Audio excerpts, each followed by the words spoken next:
नमस्कार, आप देख रहे हैं न्यूज प्लस 21। मैं हूं आपके साथ ललिता चक्रधारी। मुख्यमंत्री विष्णुदेव साय ने भगवान श्री राम, माता जानकी, हनुमान जी और शिव जी के पूजा अर्चना कर छत्तीसगढ़ प्रदेश के चहुमुखी विकास और प्रदेशवासियों की सुख समृद्धि की कामना की।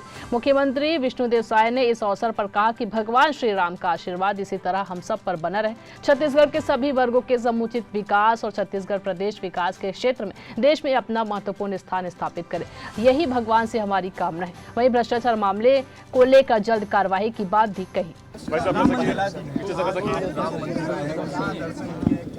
मनोकामना मांगे आप लोग, क्या मनोकामना मांगे? कल भारतीय जनता पार्टी ने छत्तीसगढ़ प्रदेश के मुख्यमंत्री का दायित्व सौंपा है और ये मुख्यमंत्री का दायित्व बहुत चुनौती भरा है।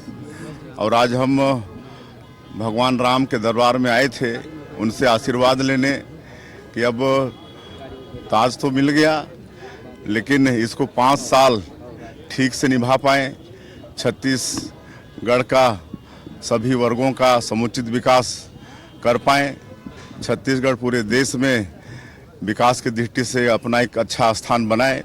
यही भगवान श्री राम जी से, माता सीता से, हनुमान जी से निवेदन किए हैं, प्रार्थना किए हैं और छत्तीसगढ़ के ऊपर उनका आशीर्वाद रहे, सबका जीवन मंगलमय हो, सबका जीवन सुखमय हो।